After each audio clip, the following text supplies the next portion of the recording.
இவங்க வைரல் ஆவறதுக்காக என்னத்துக்கு போட்டு செய்யணும்னு நான் கேக்குறேன். உங்களுக்கு சிரிப்பா வருதா உங்களுக்கு? அவ பஜாரி மாதிரி பேசுவா, நான் கொஞ்சம் அதுல இருந்து கொஞ்சம் ஒரு மாறுதலா பேசுவேன், அவ்வளவுதான்.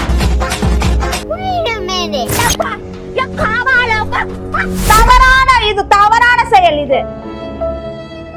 நானா பாலியல் குற்றம் பண்ணனா, கொலை குற்றம் பண்ணனா, எவனே திருடனா வரண்டனா என்ன எதுக்கியா போறீங்க? இழுத்துட்டு போனத பாத்தீங்களா? வீடியோ எடுக்காத, அவுத்து போட்டு காட்றா, 500 காட்றா, 1000 காட்றா. எவன் பத்திரிக்கை போட்டது? அந்த கூமுடம் வச்சிருக்கீங்களா? அந்த போய் நொட்டுங்க நீங்க போய். வார்த்தை தடிக்குது. சீ கர்ம. ஒரு பொம்பளை வந்து இந்த மாதிரி மானபங்கம் படுத்துறது உங்கள மாதிரி ஒரு ஆளு யாருமே கிடையாது. ஒரு நாள் ஒரு பொழுது அரை நிமிஷம் நான் போயிருந்தேனா நீங்க சொல்லுங்க. How do I tell you? பத்திரிக்கை அந்த செய்தியை நீ எங்க எதுக்கு சொல்றீங்கன்னு கேக்குறேன் நானு. அதுக்கு தான் நான் இருக்கேன். என்னத்துக்கு இருக்க? 2 பேரும் நான் என்ன ஒத்து ஊதுனமா? நாங்க 2 பேரும் ஏடா கட்டி பிடிச்சிட்டு அன்னுடைய அம்மாவா இருந்தோம் நாங்க. நான் தூக்கி போட்டு அவளை கிழிச்சேன் நானு. அவனை சொல்லி நிறுத்துங்களேன்டா. 200 வீடியோ உட்கார வச்சேன் நான். என்ன அந்த 12 மணி லைவ் வந்தது? என்ன லைவ்? நம்ம ரத்தோட்டம் கின்னன் இருக்கு, அதனால தான் 12 மணிக்கு லைவ் பாத்தீங்க. கின்னன் ஆகுற அளவு நீ வீடியோ போட்டு. நான் கின்னன் இங்க என்ன நான் போட்டுட்டதா பஞ்சுபுரா. இதுல என்ன நீ போய் பாக்குறதுக்காக? மாடியில உங்க கூட எப்போ ஒரு 3 வருஷம் இருக்குமா? என்னடி சொல்ற நீ? என்ன சொல்ற? 3 வருஷம் 2 வருஷம் இருக்கு. எனக்கா தோணாதா? என்ன எனக்கு நான் அப்படியே இளமை ஊஞ்சல் ஆடுதா? போட்டுட்டு ஆட்டிட்டு கிளுக்கிளுக்குன்னு ஆடினால நம்ம பவுன்ல போட்டுருவாங்களா? என்ன இவ்வளவு தூரம் அசிங்கப்படுத்துறாருன்னு இப்ப இந்த டைம்ல நான் மறந்து குடிச்சிட்டு சாவுறேன் நானு.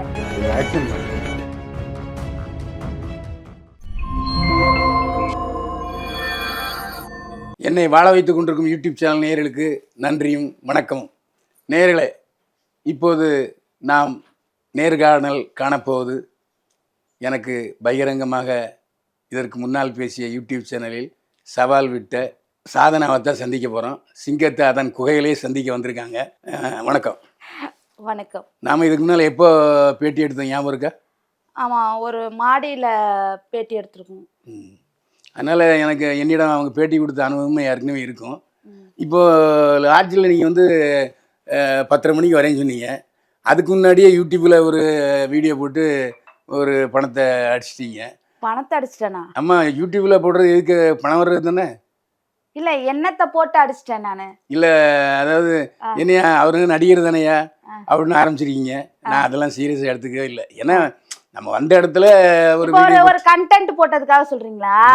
ஆமா, அவைக்கு ஏந்திரிக்கா சீக்கிரம், பயில்வான் தாத்தா வந்து காத்துக்கிட்டு இருக்கிறாரு அப்படின்னா, இருடா நான் பஸ்ல வந்து டயர்டா இருக்குது, தாத்தா வெயிட் பண்ணட்டும், நான் பொறுமையா குளிச்சுட்டு வரேன்டான்னு நான் சொன்னேன். நானு அதை ஒரு கண்டென்ட்டா ரெடி பண்ணி நான் போட்டேன் நானு. இல்ல, அதாவது மன உளைச்சல் அப்படின்னு சொன்னீங்களா? மன உளைச்சலுக்கு என்ன காரணம்? மன உளைச்சலுக்கு நீங்க தான் சார் காரணம். ஏன்? ஏன்னா வந்து ஒரு தப்பா நீங்க ஏன் பேசுறீங்க? தப்பா நான் பேசவே இல்லை. அந்த சித்ரா பேசியதைத்தான் நான் செய்தியாக சொன்னேன். சரி, சித்ரா தவறாக புகார் கொடுத்தாங்க இல்லையா? இப்ப வந்து தப்பு என் சைடு இல்ல அப்படின்ட்டு அவங்களே ஜெயிலுக்கு போயிட்டாங்களா? இல்ல, அது போக்சோ சட்டம் போட்டிருக்காங்க. போக்சோ சட்டம் தான். இதுல நான் ஈடுபட்டிருக்கேனா?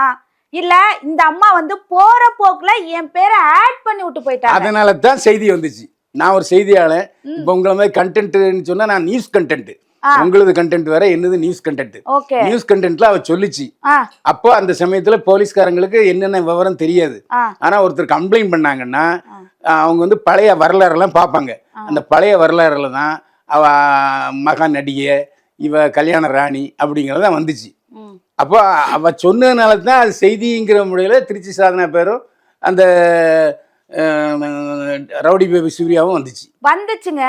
போற அப்ப இங்க பாருங்க, இதுல வந்து அவங்க வந்து சொன்ன விசாரணையே என்ன பாத்தீங்கன்னா, திவ்யா கள்ளச்சி மேல புகார் கொடுக்க வேண்டிய இந்த அம்மா இப்ப வந்து எனிமையா இருக்கிறது வந்து பாத்தீங்கன்னா அந்த சூர்யாவும் சிக்காவும் தான். சரிங்களா? அவங்களுக்கு இவங்களுக்கும் சண்டையில திவ்யா கள்ளச்சிய வந்து மேனிபுலேட் பண்ணி அவங்க மூலியமா வீடியோ எடுத்து அந்த பொண்ணையும் மாட்டி விட்டு இவங்க 3 பேத்துக்குள்ளதான் சரௌண்டிங். தேவையில்லாம எனக்கும் அந்த அம்மாவுக்கும் சம்பந்தமே கிடையாது. என் பேரை போட்டதுல இந்த மாதிரி வந்து கண்ணா அப்படின்னாலும் யூடியூபர்ஸ் யாரு போட்டோ போட்டா அங்க வந்து கிளிக் ஆகும், நிறைய பேர் பார்ப்பாங்க அப்படின்ட்டு என்னுடைய போட்டோ ஃப்ரேமை பெருசு பெருசா போட்டு மன உளைச்சலுக்கு ஆளாக்கி நான் இன்னைக்கு உடம்பு சரியில்லாம தான் இப்போ உங்கள்கிட்ட நான் பேட்டியே கொடுக்க வந்திருக்கேன் நான், தெரியுங்களா?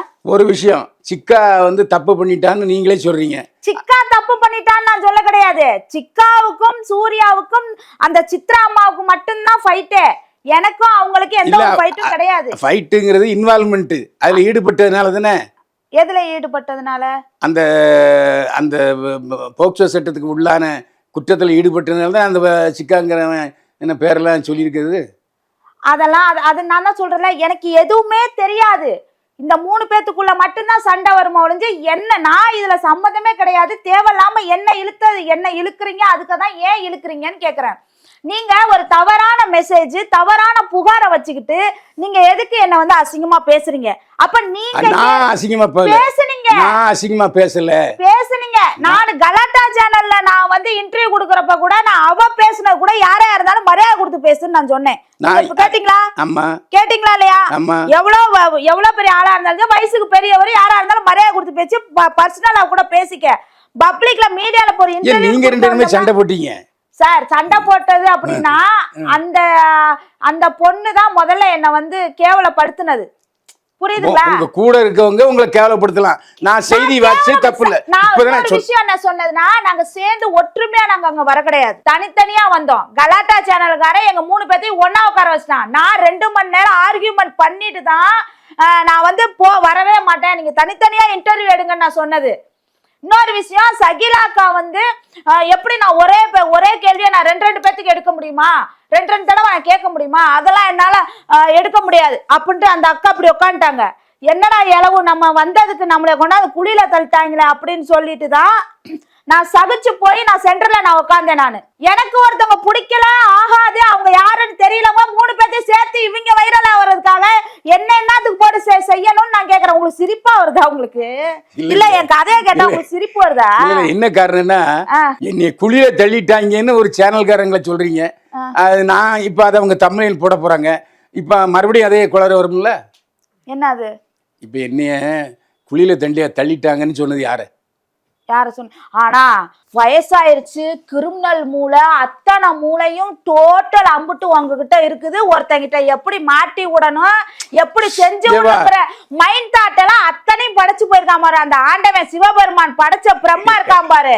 இந்த உலகத்துல உங்களை மாதிரி ஒரு ஆளை படைச்சிருக்கே கூடாது. அப்பா என்ன மாதிரி பேசுறீங்க? ஒரு சரி நான் என்ன சொல்றேன், உங்களுக்கு 2 பொம்பளை இருக்குல்ல, யாயா சிரிக்கிறா இருந்தாலும் நான் என்ன பண்ணிட்டோம்? இப்ப வந்தது இன்டர்வியூக்கு இந்த ஆளு பேசாட்டி சிரிச்சிட்டு இருந்தா வேதனையில உட்காந்துருக்கேன் நானு. அது அவரு பேசாட்டி வந்து கூலா சிரிச்சிட்டு இருக்காருன்னா அப்ப எவ்வளவு திமிரு அவருக்கு கேக்குற. வார்த்தை தடிக்குது, கவுத்து போட்டு காட்டுறா, 500 காட்டுறா, 1000 காட்டுறான்னு சொல்றீங்களே. இது வந்து உங்களுக்கு தேவையில்லாத பேச்சு, உங்களுக்கு தெரியுதா? தேவையில்லாத பேச்சு. அது அங்க நடந்ததுனாலதான் பேச்சு வந்துச்சு. என்ன நடந்தது நீங்க பாத்தீங்களா? திருச்சி ஜெயில எதுக்கு இருந்த எதுக்கு போலீஸ் ஸ்டேஷன்ல வந்து கூப்பிட்டு விசாரிச்சாங்க? யார? ஏன்னா திருச்சி ஜெயில எப்ப போனேன், எதுக்கு எந்த போலீஸ் விசாரிச்சேன்? வீடியோ எடுக்காத. திருச்சி ஜெயில எப்ப போனேன்? தவறான செயல் இது. சரி, போலீஸ் ஸ்டேஷன்ல விசாரிச்ச? போலீஸ் ஸ்டேஷன்ல யாரும் என்ன விசாரிக்க கிடையாது. அப்படியா? கிடையாது, விசாரிக்க கிடையாது. என்ன நான் எதுக்குங்க போலீஸ்க்கு போறேன்? நானா பாலியல் குற்றம் பண்ணனா, கொலை குற்றம் பண்ணனா, எவனா திருடனா வரணும்னா என்ன எதுக்கு போறீங்க? அந்த குற்றத்துக்குலாம் சொல்லல. அப்புறம் என்ன குற்றத்துக்கு போட்டீங்க? என்ன குற்றத்தை என்ன பாத்தீங்க? இழுத்துக்கிட்டு போனதை பாத்தீங்களா? செய்தி திருச்சி சாதனா கைதுன்னு பத்திரிகையில வந்துச்சா இல்லையா? எவன் பத்திரிகை போட்டது? அந்த கூமுட்ட பையல நீங்க வந்து கேளுங்க. கைது யார் போட்டது? தவறான செயல் தான்டா. நான் எப்படா ஜெயிலுக்கு போனேன் தம்பி? திருச்சி சாதனா கைதுன்னு இருந்தது கட்டிங் நான் வச்சிருக்கீங்களா? அந்த போய் நொட்டுங்க நீங்க போய். இதெல்லாம் பேசக்கூடாது சார். செய்தி தவறான செயல் நான் போகவே இல்ல. எந்த செய்தில பாத்தீங்க நீங்க? சாதனா கைது. நான் புள்ள குட்டியோட வச்சிட்டு விவசாயம் பார்த்துட்டு நான் வீடியோ போட்டுருக்கேன். 4 வருஷத்துக்கு முன்னாடி Facebookல லைவ் போட்ட போட்டோவை சேலை வழங்குனதோ கிளாமர் போட்டோ எடுத்து இப்ப போட்டா இப்ப நீங்க தான் அசிங்கமா பேசுறீங்க. நீங்க நான் அசிங்கமா பேசுறீங்க. நான் போனது வந்தது நீங்க பாத்தீங்களா? நேயர்களே, இப்ப என்ன நடக்குன்னு உங்களுக்கே தெரியும். என்ன நடக்குது? நான் வந்து சப் இன்ஸ்பெக்டரா 7 வருஷம் வேலை பார்த்தவன். யாரை எப்படி விசாரிக்கிறது? விசாரிங்க சார். அதுக்குன்னு எல்லா பொம்பளைங்களையும் நீங்க தப்பா பேசக்கூடாது சார். தப்பா பேசலையே. தப்பா பேசினா போலீஸ்ல கம்ப்ளைண்ட் கொடுங்க. எல்லா பொம்பளைய கூட நீங்க பேசினா கூட ஓகே. என்ன எதுக்கு பேசுறீங்க? என்ன எங்க பாத்தீங்க முதல்ல அது சொல்லுங்க. பத்திரிகையில வந்த செய்தியை தான் நான் சொல்றேன். பத்திரிகைலாம் அவன் போடுவான் சார், 1000 போடுவான் சார். அது போதும். அது உண்மையா இருக்கா? உண்மையா போட்டாச்சுங்கிற ஒத்துக்கிட்டாச்சு. போட்டாச்சுலாம் கிடையாது. நான் எப்ப கைதானேன் சொல்லுங்க? ஒரு நாள், ஒரு பொழுது, அரை நிமிஷம் நான் போயிருந்தேன்னா நீங்க சொல்லுங்க. நீங்க நேரில் அது உங்களுக்கே தெரியும். முதல்ல பத்திரிகையில வந்து செய்தி உண்மைன்னு ஒத்துக்கிட்டதுனால அது பெரிய விஷயம். அடுத்த கர்ம ஒரு பொம்பளை வந்து இந்த மாதிரி மானபங்கம் படுத்துற உங்களே மாதிரி ஒரு ஆளு யாருமே கிடையாது. உங்களுக்கு நான் நிரூபிக்கணும்னு எனக்கு அவசியமே கிடையாது. நீங்க யாரு முதல்ல சொல்லுங்க. நான் என்ன தெரியுமா நினைக்கிறேன், நான் உங்க மகளோட வயசு மாதிரி எனக்கு உங்களை நான் வந்து அவமரியாதை படுத்த கூடாது, அசிங்கமா நான் வந்து ஒரு ஹேபிட் வைக்க கூடாது அப்படிங்கிற இன்னமுமே உங்க மேல ஒரு மரியாதை வச்சிருக்கேன் நானு. அந்த இவ்வளவு நேரங்களே அவங்க எவ்வளவு என் பேர்ல மரியாதை வச்சிருக்காங்க நீங்களே பாத்தீங்க சார். நீங்க நடந்துக்கிறீங்க அவ்வளவு சீப்பா, கேவலமா. இல்ல நான் எங்க கேவலம் நடந்தேன்? கேவலமா பேசுறீங்களே ஒரு பொட்ட புள்ளைய. எதுக்கு பேசுறீங்க? பத்திரிகையில அந்த செய்தியை சொன்னா அது கேவலமா? பத்திரிகை அந்த செய்தியை நீ எங்க எதுக்கு சொல்றீங்கன்னு கேக்குறேன் நானு. அதுக்கு தான் நான் இருக்கேன். என்னத்துக்கு இருக்க செய்தியே? எதுக்கு இருக்கீங்க? என்னத்துக்கு இருக்கா? அது பத்திரிகையில வந்து பேசுறதுக்கு என்னத்துக்கு இருக்க? தவறான விஷயத்த உண்மைன்னு சொல்லி பேசுறதுக்கு உங்களுக்கு என்ன ரைட்ஸ் இருக்கு சொல்லுங்க. ஒரு தப்பா ஒருத்தி போற போக்குல போட்டு விட்டு போறாவ. இதுல என்ன ஏதுன்னு பத்திரிகையில போடுவாங்க. அவகிட்ட எல்லாம் சண்டை போடணும். அது அவகிட்ட சண்டை. நீங்க அவங்கள்ட்ட சண்டை போடுங்க சார். சரி, இப்ப நான் மன உளைச்சலாயி மருந்து குடிச்சு செத்தனா இத்தனை பேச்சு நீங்க பேசுன அத்தனை ஆடியோ வீடியோ எல்லா சேனல்லையும் பரவிட்டு இருக்கு. இவரு தாங்க என்ன ரொம்ப தூரமா மானபங்கம் படுத்தி என்ன இவ்வளவு தூரம் அசிங்கப்படுத்துறாருன்னு இப்ப இந்த டைம்ல நான் மருந்து குடிச்சிட்டு சாவுறேன் நானு. அப்ப இந்த பிளாக்மெயில் நான் பண்ண மாட்டேன். எனக்கு குடும்பம் இருக்கு. இது மானபங்கம் வராது. சட்டம் எனக்கு தெரியுமா? சட்டம் உங்களுக்கு தெரிஞ்சாலும் உண்மையான சட்டத்தை மட்டும்தான் மதிப்பாங்க. பொய்யான சட்டத்தை எந்த ஒரு ஆளு யாருமே வந்து மதிக்க மாட்டாங்க. நீங்க முதல்ல தெரிஞ்சுங்க. சட்டம் உங்களுக்கு என்ன சட்டம் சார் தெரியும்? உங்களுக்கு மட்டும்தான் சட்டம் தெரியுமா சார்? சொல்லுங்க சார். முதல்ல நியாயங்கிறதுக்கு தான் சட்டம் பேர் வச்சிருக்காங்க. நியாயமா இருந்தா மட்டும் தான் சட்டத்துல பேசப்படும். பொய்யான வழக்குகளை கொண்டு போய் உண்மை ஒரு ஒண்ணு தெரியாத கிராமத்து பிள்ளைகிட்ட போய் நீங்க போய் திணிச்சா அவங்க மன உளைச்சல் என்ன ஆகும் சொல்லுங்க. அந்த நீங்க ரெண்டு பேரும் பேசும்போது நீ என்ன அவளுக்கு சப்போர்ட் பண்ணி பேசுற, அவளை அக்கான்னு பேசுற அப்படின்னு சொல்லிச்சா? நான் ஒரு எல்லாத்தையுமே பொதுவாவே மரியாதையா கொடுத்துதான் சார் பேசுவேன். அவ அப்படி பேசுறதுக்கு நான் என் கேரக்டர் வேற, அவ கேரக்டர் வேற. அவ பஜாரி மாதிரி பேசுவா, நான் கொஞ்சம் அதுல இருந்து கொஞ்சம் ஒரு மாறுதலா பேசுவேன். அவ்வளவுதான். புரியுதுங்களா? அக்கான்னு உங்களை என்ன நீ என்ன அவர் என்ன ஐயான்னு சொல்லி பேசுறேன்னு தானே கேட்டாங்க. ஏன் அந்த ஆளை உன்னை மதிக்க மாட்டேன், அவனை என்னத்துக்கு நீ ஐயான்னு சொல்லி பேசுறேன்னு கேட்டாங்களா? அதே பொண்ணு மாலைமுர் சிட்டியில நான் பேட்டி எடுத்திருக்கேன். பேட்டி எடுக்கும் போதே 2 பேரும் அடிச்சுக்கிட்டாங்க. முடிய பிடிச்சி அந்த சிக்காங்கிறவன் அடிச்சுக்கிட்டான், அந்த பொண்ணு அடிச்சுக்கிட்டு. அப்புறம் நான் தான் அறிவுரை சொல்லி அதை பீஸ்ஃபுல்லா அந்த ப்ரோக்ராமே முடிச்சு விட்டேன். தெரியுமா? அது இன்னும் அவங்க பேச்சுவார்த்தை எனக்கு தெரியாதுங்க. இல்ல யூடியூப் ஆதாரம் இருக்கு. அதே மாதிரி சிக்காவோட பையன் ஜெயில இருக்கான் தெரியுமா சார்? என்ன கேள்வி கேளுங்க சார். அவர் ரெண்டு பேரும் சேர்ந்து பேசுனால தான் இந்த பிரச்சனை வந்துச்சு. 2 பேரும் நான் என்ன ஒத்து ஊதுனமா? நாங்க 2 பேரும் ஏடா கட்டி பிடிச்சிட்டு அன்னுனி அம்மாவா இருந்தோம் நாங்க. அவளை நான் தூக்கி போட்டு அவளை கிழிச்சேன் நானு. அவ என்ன சொன்னா, எனக்கு எல்லா சட்டமும் தெரியும், நான் முன் அனுபவம் எனக்கு இருக்கு, இவ யாருன்னு எனக்கு தெரியும், இவ எப்படி கிரிமினலா பேசுவான்னு எனக்கு தெரியும், உனக்கு ஒண்ணுமே தெரியாது, நீ பேசாம உட்காரு, நான் எல்லாத்தையும் பேசிக்கிறேன்னு அந்த பொண்ணு சொல்லுச்சு. அப்ப உனக்கு எல்லா விவரம் தெரியல, நீ பேசுன்னு சொல்லிட்டு நான் ஒதுங்கி உட்கார்ந்தேன். இதுதான் மேட்ரு. வேற என்ன மேட்ரு நீங்க சொல்லுங்க. உங்களை திட்டுறப்ப கூட 4 வார்த்தை கூப்பிட்டு நான் திட்டிட்டு நான் அமைதியா இருந்துட்டேன். அவ பேசிட்டு இருந்தா சரியா? அதுக்குதான் வந்து இவர் என்ன சொன்ன, இந்த அண்ணன் என்ன சொல்லுச்சு, சிக்கா என்ன சொன்னாப்ல, நீ என்ன அவரை அந்த ஆளை போய் ஐயா சாமி அப்படிங்கிற தன்மையா பேசுற, அந்த பொம்பளை வந்து அக்கா சாமின்னு சொல்ற அப்படின்னு. எப்பா ஒரு மரியாதை பொது மேடையில எப்படி யாரை எப்படி கூப்பிடணும், எவ்வளவு பெரிய எதிரியா இருந்தாலும் கொலகாரனா இருந்தாலும் அவனுக்கு ஒரு ரெஸ்பெக்ட் இருக்கு, அதை நம்ம கொடுக்கணும். எல்லா இடத்துலயும் ரவுடி மாதிரி பிகப் பண்ண முடியாது அப்படின்னு நான் சொன்னேன். இதுல தப்பா இல்ல? அதே இன்னும் மாலைமுர் சிட்டியில போய் நேர்களே, மாலைமுர் சிட்டியில நானும் அந்த ரவுடி பேபியும் எடுத்துக்கிட்ட வீடியோ இருக்கு, நீங்க பாருங்க. அது ஆதாரம் இருக்கு. சார் நீங்க நான் என் பேர் வந்து திருச்சி சாதனா, ரவுடி பேபி சூர்யா கிடையாது. ரவுடி பேபி சூர்யாவோட ஆதார்னா அந்த பொண்ணை கூட்டிட்டு இங்க உட்கார வச்சு நீங்க இன்டர்வியூ எடுங்க. இப்ப வந்திருக்கிறது சாதனா. தெரியுது? புரியுதுங்களா? கன்ஃபியூஷனா இருக்கா உங்களுக்கு சார்? சொல்லுங்க. ஒரே கன்ஃபியூஷனா இருக்கா? மன உளைச்சல் இருக்குங்களுக்கு தான் கன்ஃபியூஷன். சரி, நான் தான் மன உளைச்சல் இருக்கேன். ஆனா நான் இங்க தானே இருக்கேன். என்ன பத்தின தானே நீங்க பேசுறீங்க. சரி, அப்போ ஆரம்பத்துல அந்த எனக்கும் அந்த சித்ராவுக்கும் சம்பந்தமே இல்லைன்னு சொன்னது உண்டா? ஆமா. ஆனா அதே பேட்டியில் நான் ரிவர்ஸ் பண்ணி போட்டு காமிக்கிறேன், ஆதாரம் இருக்கு. அந்த எனக்கு 200 வீடியோ 200 வீடியோலாம் எனக்கு வந்து அனுப்புனதா நான் சொல்ல. இதெல்லாம் அம்புட்டும் பொய். எனக்கு ஒரு 4 வீடியோ அனுப்பி என்னை வந்து பிளாக்மெயில் பண்ணுச்சு. இந்த 4 வீடியோவும் வந்து இது மாதிரி இருக்குது, நான் கம்ப்ளைண்ட் கொடுக்க போறேன் அப்படின்னுச்சு. இது மாதிரி 4 உங்க எல்லாத்தோட வீடியோவும் இருக்குது அப்படின்னு சொல்லவும், இங்க பாருங்க, இதுக்கும் எனக்கும் எந்த ஒரு சம்பந்தமும் கிடையாது, என்கிட்ட வரக்கூடாது அப்படின்னு சொல்லி வாட்ஸ்அப்ல அன்னைக்கு நான் பிளாக் பண்ணி விட்டு போனதோட சரி. இதுதான் மேட்ரு. 200 வீடியோ உட்கார வச்சு நான் என்ன அதுல பேசினது தான் நான் சொன்னேன். போய் தானே அப்ப 200 வீடியோ பாக்குறதுக்கு எனக்கு பொழப்பா? அதுல பேசினது இருக்குமா? போட்டு காமிக்கிட்டு போடுங்க. 200 வீடியோ நான் போட்டிருக்கேனா கேட்டிருக்கேனா? எனக்கு அனுப்புனாங்களா கேளுங்க. கேள்வி ஒரு கேள்வி தான் பதில் சொல்லணும். எனக்கு அனுப்புனாங்க, நான் அதை எரேஸ் பண்ணிட்டேன். சொன்னது உண்டா இல்லையா? ஆமா, எனக்கு 4 வீடியோ அனுப்புனாங்க. அப்ப தெரியவே இல்லைன்னா எப்படி? முன்னுக்குட்டி பழக்காது என்ன பிளாக்மெயில்? Hello, excuse me. அந்த பொம்பளை என்ன வந்து வீடியோ, இப்ப நான் ஒரு கண்டென்ட் வீடியோன்னு சொல்றீங்கல்ல, அதுல வந்து என்ன வந்து வார்ன் பண்ணிட்டு இருந்தது. சரிங்களா? எதுக்கு என்ன வந்து அவளோட பிரச்சனையில போயிட்டு அது என்னன்னா சமூக அக்கறை உள்ள ஒரு ஆளுங்க வந்து இந்த மாதிரி வந்து வல்கராகவோ ஒரு மாதிரி வீடியோ போட்டாவோ நான் எல்லாத்துக்கிட்டையும் நான் நம்பர் வாங்கி நான் பேசுவேன், வார்ன் பண்ணுவேன் அப்படிங்கிற ஒரு இதுல என்னோடதுல இல்ல அது தப்பான வீடியோவான்னு கேக்குறேன். எந்த வீடியோ? அந்த பொண்ணு வந்து ஏமா இதுல இருந்து நீ கேட்கலாம், திருப்பி கேட்கலாம்ல, இதுல என்ன நீ பிளாக்மெயிலுக்கு இருக்கு, நான் என்ன இதுல இருக்கேன்னு கேட்டுக்கலாம்ல. கேட்டேனே. என்ன நடந்துச்சு அது? அதான் இப்போ அவ என்ன அனுப்புனா என்ன பேசுனீங்க? நான் எதுவுமே பேசல. ஒரு 1 மினிட் தான் பேசினேன் நானு. சாதனா இது மாதிரி வீடியோ இருக்கு, இதுல வீடியோவும் சேர்த்து இருக்குது, நான் போய் கமிஷனரோ யார்கிட்டயோ போயிட்டு நான் கம்ப்ளைண்ட் பண்ண போறேன் அப்படின்னு சொல்லி சொன்னாங்க. நீங்க எங்க வேணாலும் கம்ப்ளைண்ட் பண்ணிக்கோங்க, எனக்கு இதுக்கு எந்த ஒரு சம்மந்தமும் இல்லை, என்கிட்ட நீங்க எந்த விஷயமா இருந்தாலும் என்கிட்ட நீங்க வரக்கூடாது, எனக்கு 1008 பிரச்சனை இருக்கு, நான் பெரிய கடன்ல உட்காந்துருக்கேன், மன உளைச்சல் உட்காந்து, தயவு செய்து என்கிட்ட யாரும் இந்த மாதிரி எனக்கு கான்டாக்ட் யாரும் பண்ணக்கூடாது அப்படின்னு சொன்னதோட சரி. அவ்வளவுதான்.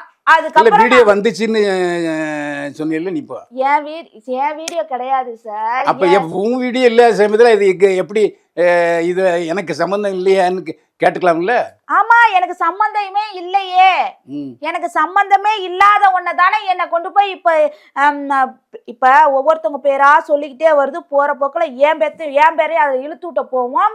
திருச்சி சாதனா பாலியல் அப்படின்னு சொல்றப்ப எனக்கு எப்படி இருக்கும்? நியூஸ்காரன்ல இருந்து யூடியூப் காரன்ல இருந்து என் பேரை போடுறப்ப நான் செய்யாத தப்ப நான் செஞ்சேன்னு ஒரு லேடிய, ஒரு குடும்பத்துல உள்ள புள்ளைய வந்து சொன்னா எனக்கு என்ன மன உளைச்சல் இருக்கும்? அந்த செய்தியைத்தான் நான் சொன்னேன், வேற ஒன்றும் எக்ஸ்ட்ராவா நான் சொல்லவே இல்லை சார். நான் பார்த்தேன் உங்களோட வீடியோஸ்லாம். இவளுகெல்லாம் 500 ரூபாய்க்கு தூக்கி காட்டுறாளுங்க. அந்த 12 மணிக்கு லைவ் வந்தது. என்ன லைவ்? என்ன 12 மணிக்கு எவன் உனக்கு லைவ் போட்டது? அதை நீ சொல்லு. நான் தான் சொல்றேன். நீ 12 மணிக்கு என் லைவத்தான் நான் போட்டு நான் 9 மணிக்கு போட்டிருப்பேன், 8 மணிக்கு போட்டு நீங்க பார்த்தது 12 மணியா இருந்திருக்கும். அது என்ன லைவ்? 12 மணிக்கு ஏன் லைவா பாக்குறீங்க? பொங்குது உங்களுக்கு, இன்னமும் ரத்தோட்டம் கின்னு இருக்கு, அதனாலதான் 12 மணிக்கு கின்னு ஆகுற அளவு நீ வீடியோ போட்டு கின்னு நீங்க என்ன நான் போட்டிருக்கதெல்லாம் பஞ்சுபுரா, இதுல என்ன நீ போய் பாக்குறதுக்காக கின்னு இருக்கு? இப்படிலாம் பேசலாமா? இப்படிலாம் நீங்க பேசலாமா? நான் ஒன்னும் தப்பா பேசுறேன். நீங்க தப்பா, நீங்க எதுக்கு 12 மணிக்கு வீடியோ பாக்குறீங்க? உங்க வயசுக்கு தகுதிக்கு எதுக்கு 12 மணிக்கு வீடியோ பாக்குறீங்க? அப்ப கூட அந்த இன்டர்வியூ எடுக்கணும்னு சொன்னால தான் அந்த வீடியோ பார்க்க வேண்டிய சூழ்நிலை வந்துச்சு. என்ன வீடியோ? யாரு எப்ப போட்ட 12 மணிக்கு போட்ட வீடியோ அந்த மாலை அந்த மாடியில எடுத்த இன்டர்வியூல இது அந்த பையன் காமிச்சான். மாடியில உங்க கூட எப்போ ஒரு 3 வருஷம் இருக்குமா? உங்க கூட வீடியோ எடுத்து உங்க கூட இன்டர்வியூ எடுத்து 3 வருஷத்துக்கு 3 வருஷம் இருக்கும். 3 வருஷம் இல்ல 2 வருஷம் இருக்கும். 3 வருஷம் இருக்கும். கரெக்டா 2.5 வருஷம். அப்ப அதுக்கு முன்னால நடந்துச்சு அது? அதுக்கு முன்னால எதுவுமே கிடையாது. இல்ல அது ஏன்ட்ட அந்த வீடியோ காமிச்சான். இந்த வீடியோ 2021ல பேஜ் ஆரம்பிச்சேன். 2021 2022ல ஹைப்ல போயிட்டு இருந்தேன். நான் வந்து வீடியோஸ், கண்டென்ட் வீடியோஸ் அண்ட் வந்து ஷார்ட்ஸ், ரீல்ஸ் இதெல்லாம் வந்து நான் நம்பர் 1ல நான் ட்ரெண்டிங்ல இருந்தேன். 2023 2024லலாம் நான் அவ்வளவுதான் சுத்தமா அப்செட் ஆயிட்டேன். நான் எங்க இருக்கேனே எனக்கே தெரியாது. நான் ஒழுங்கா மரியாதையா அழகா என்னோட குடும்பம் உண்டு நான் உண்டுன்னு வீடியோ டீசெண்டா போட்டு படம் நடிச்சிட்டு இருக்கேன் நானு. இல்ல நான் கேட்டது இடையில அப்செட் ஆயிட்டேன், நான் நிறுத்திட்டேன்னு சொன்னதுக்கு எதனால? எனக்கா தோணாதான்? என்ன எனக்கு நான் அப்படியே இளமை ஊஞ்சல் ஆடுதா? இல்லம்மா, அப்போ உனக்கே தெரியுது. எனக்கு இருக்கு சார் 1008 பிரச்சனை. எதுக்கோ அப்செட் ஆனா அப்ப நீங்க நினைக்கிற பிரச்சனை எதுக்காக தான் நான் அப்செட் ஆகி அப்படியே உட்கார்ந்துருக்கேன்னு நினைச்சிட்டு இருக்கீங்களா நீங்க?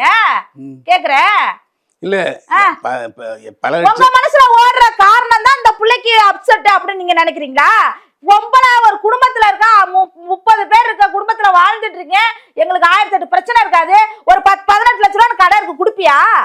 கேக்குறேன், கடன் தரேன், இல்ல கடன் கேக்குறேன், ஒன்ட்ட நான் நேரம் கேக்குறேன். ஐயா நான் இப்ப மன உளைச்சல இருக்கேன், எனக்கு ஒரு 18 லட்ச ரூபாய் லாஸ் ஆகி நான் உட்காந்துருக்கேன், எனக்கு ஒரு 18 லட்ச ரூபாய் குடுறானா குடுப்பீங்களா? எதுனால 18 லட்ச ரூபா?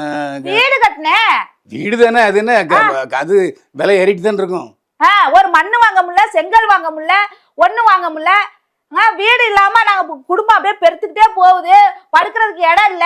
அப்படிங்கிற பட்சத்துல கடனை உடனே வாங்கி நகை நட்டுலாம் வாங்கி தான் கவரிங் தான் போட்டிருக்கேன். இதெல்லாம் கவரிங் தான், தோடெல்லாம் கவரிங் தான் போட்டுக்கிட்டு ஆட்டிக்கிட்டு கிளுக்கிளுக்குன்னு ஆட்டிட்டாலும் நம்ம பவுன்ல போட்டுருவாங்களா? கையில இருந்தா வெள்ளி தான் மோதிரம் தான் போட்டிருக்கேன். இதுல எங்க இருந்து வந்து சிவளுகளுக்கு புது கார், புது வீடு, புது மாளிகை? இது சொல்லிச்சு. அது எவ சொன்னது? அந்த ரவுடி பேபியா சொன்ன. எவ நீ எல்லாம் இப்ப காரு பங்களாவோட அந்த பொம்பளை. அதுதான் நான் சொல்றேன், போட்டி பொறாமை இதெல்லாம் வந்து இந்த மீடியாக்குள்ள அதிகமா இருக்கு சார். உங்களுக்குள்ள இல்ல, எனக்குள்ள கிடையாது. நான் அவளெல்லாம் நான் திட்டினதே கிடையாது. நானு அந்த அவளா வந்து பேசிட்டு அலைஞ்சதுதான், சரிங்களா? அவளா ஹைப் ஏத்தி விட்டதுதான். அந்த பொம்பளைங்களா அப்படி பேசி பேசி பேசி பேசி பிரச்சனையை பெருசா ஆக்கிக்கிட்டே போறது. நீங்க அவதூறு, அவ்வளவு அசிங்கமா அவதூறு பேசிருக்கீங்க.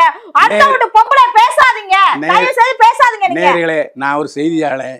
நான் இப்போ அவதூறா பேசினேனா, அசிங்கமா பேசினேனா, உங்க பார்வைக்கே நான் பேசினதுக்காக தான் இங்க வந்து உட்கார்ந்துருக்கேன். நான் பேசாமலாம் நான் இங்க வந்து உட்காரல, நான் போடவே இல்லை.